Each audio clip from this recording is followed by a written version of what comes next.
Bonjour à tous. Alors aujourd'hui, il me semblait important et intéressant de parler du voyage et du voyage en famille. Alors on se pose souvent la question et ça suscite pas mal d'inquiétudes et c'est souvent assez mystifié. Alors quoi de mieux que de parler avec une maman qui voyage régulièrement avec ses enfants. Bonjour Solène. Alors raconte un peu qui tu es et voilà, quelle est ton expérience autour du voyage en famille?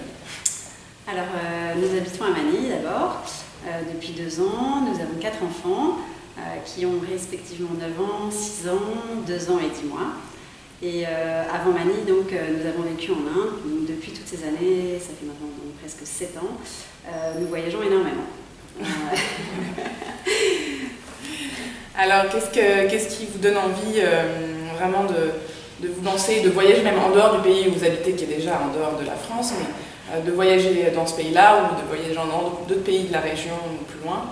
Qu'est-ce qui te drive? Qu'est-ce qui fait que voilà, ça vous passionne malgré sûrement les petites difficultés, les contraintes que ça engendre? Alors déjà, souvent dans les pays dans lesquels nous vivons, on a envie de s'échapper, on a besoin d'aller s'aérer, de se ressourcer, etc. Donc pour nous, le voyage est une manière de vivre ça. Et également, nous sommes très curieux. Et donc voilà, ce qui nous drive, comme tu dis, c'est la curiosité, l'envie d'aller découvrir de nouvelles cultures, d'aller voir de nouveaux paysages, d'aller aussi ressentir un peu d'adrénaline. Et voilà. Ça, c'est comme tout le monde, même quand on est parent, on a encore envie. Exactement. Ouais. Et du coup, est-ce que à chaque fois que tu prépares un voyage ou juste avant un voyage, comment tu l'appréhendes, comment tu te sens par rapport à ça? Est-ce que tu as des inquiétudes? Est-ce que tu as juste de l'excitation? Non, franchement, j'ai aucune inquiétude. Je suis juste hyper motivée. Du coup, voilà, c'est un vrai plaisir pour moi d'aller organiser ces voyages et même si ça prend du temps, même si voilà, c'est très excitant. Les enfants aussi adorent. Ça nous motive. Super. Et même si tu te souviens des premiers temps, peut-être avec, là c'est vrai qu'il y a eu déjà un petit bonhomme de chemin avec 4 enfants, etc. Si tu avais ce même sentiment et vous êtes toujours partis comme ça sans... On est toujours partis sans jamais trop se poser de questions. Franchement, non, on n'a aucune inquiétude. On n'est pas tellement regardant sur les horaires d'avion, c'est pas des choses qui nous arrêtent, pas du tout. Et non, et concernant les pays en général, peu de choses également nous arrêtent, sauf si vraiment on nous dit c'est absolument pas recommandé avec les petits. Mais pour l'instant, ça ne nous est jamais arrivé dans les choix qu'on a fait. Donc vous interdisez ni un pays, ni une destination, ni des activités particulières non. À cause ou grâce aux enfants? Non. C'est une bonne chose. Comme quoi tout est possible. Après, on ne fait pas non plus des voyages de l'extrême. Voilà. Est-ce que par rapport à ça, vous prévoyez peut-être un programme qui soit aussi adéquat autant pour les enfants que pour vous? Exactement. On n'ira jamais faire des trails qui sont trop longs, ou on n'ira jamais dormir trop longtemps dans des conditions un peu rudes. Voilà, on fait quand même attention à temporiser, tempérer les choses un peu difficiles avec l'agréable. D'accord. Donc, si par exemple, tu nous donnais un exemple d'un dernier voyage que vous avez fait, comment vous êtes un peu organisé? Notre dernier voyage, justement, c'était à Noël où on a fait un voyage itinérant au Cambodge et au Vietnam. J'avais juste réservé les vols et les hôtels. Et après, sur place, vraiment, c'était au fil des découvertes, en fonction de ce que les gens nous recommandaient. On se laisse porter. J'avais rien organisé en termes de transport interne. Donc voilà, on se laissait vivre et on a toujours fonctionné comme ça. Comme des vrais backpacks, quoi. Bah oui et non. Dans le sens où vous avez quand même des hôtels. Voilà. Ce qui à chaque fois est un petit peu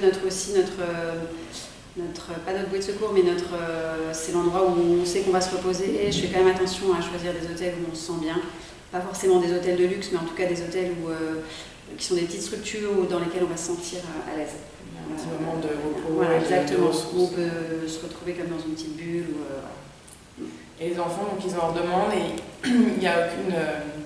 ils sont toujours partants pour... Oui, alors évidemment non. Il y a des moments où ils sont réticents à certaines visites. à bouger trop, mais en fait on leur laisse pas tellement le choix. et on se dit que s'ils nous voient contents de faire ça, ils apprécieront. Et en fait on passe toujours quand même des excellents moments. Même s'il y a des moments où ils sont pas très contents, on essaye de faire que des visites ou pas que de faire des choses embêtantes.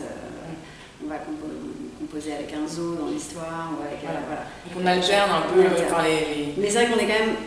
C'est des visites principalement quand même culturelles dans la plupart du temps, avec quelques petites pauses plus... pour eux. Et finalement, eux, c'est le moment en famille qui compte aussi. Ouais. C'est le moment de fait qu'on soit tous ensemble. Puis s'amusent de pas grand-chose. Exactement. Les petits, en tout cas, s'amusent avec rien. Donc, c'est peut-être plus en ce moment pour les 2 aînés. Ça devient un peu critique sur les destinations. Après, ça peut aussi les intéresser, même avec ce qu'ils apprennent à l'école. Donc parfois, il y a des rapprochements plus ou moins lointains. Oui, carrément. Super. Et est-ce que, justement, dans cette organisation, tu prévois des choses particulières dans la valise ou une trousse de médicaments un peu... Voilà, on se pose toujours avec cette question, c'est très pragmatique, mais... J'emporte toujours une mini trousse de médicaments, mais parce que j'aime bien, par exemple, quand j'ai mal à la tête, j'aime bien avoir mon Doliprane, le mien. Mais c'est pas du tout une trousse de survie, entre guillemets, il n'y a rien dedans. Donc s'il nous arrive quelque chose, de toutes les manières, on devrait aller voir un médecin. Donc voilà, j'emporte juste 2-3 médicaments de base, un Doliprane et quelque chose pour l'estomac, et voilà. Et sinon, rien. Après, pour les petits, je prévois quand même toujours un peu de nourriture adaptée à leur âge. Et sinon, pour les... Voilà. Et donc, au niveau des bagages, tu fais plutôt léger. Petite valise. Petite valise. Pour pouvoir quand même rouler sans avoir à tout porter, mais que ce soit pas trop lourd. Je suis assez d'accord. Ok. Et comme il y en a encore au moins un qui fait de la sieste, presque 2 de temps en temps, j'ai un malo, je sais pas. Est-ce que du coup en voyage tu imposes des siestes ou ils dorment sur la route, dans la voiture? Enfin, comment tu te mets des règles ou tu le vois au jour le jour? Je ne mets aucune règle. Après, si on a un temps de transport dans la journée, on essaiera de faire en sorte qu'il soit sur la sieste, en se disant que les enfants dormiront à ce moment-là. Mais c'est la seule chose qu'on respecte un petit peu, c'est s'il y a un temps de transport. S'il n'y a pas de temps de transport, on ne va pas arrêter notre journée pour une sieste. Alors peut-être parfois à tort, ou je ne sais pas. Tu ne le ressens pas trop en termes d'énervement des enfants? On sait quand même toujours qu'en vacances, nous parents allons être plus fatigués. On le sait parce qu'on porte déjà toute la famille, il faut être énergique, être motivant, être toujours de bonne humeur, etc. Et puis du coup, on prend le risque d'avoir des réveils nocturnes, puisqu'on dort tous dans les mêmes chambres souvent. Donc à ce niveau-là, on sait qu'on va être plus fatigué, du coup, on ne va pas s'arrêter pour autant. Vous êtes prêts psychologiquement et... C'est sûr qu'il faut se préparer un petit peu à l'avance psychologiquement sur... Oui, c'est pas des vacances repos, mais c'est des vacances culturelles, excitantes, pleines de bons souvenirs, enrichissantes.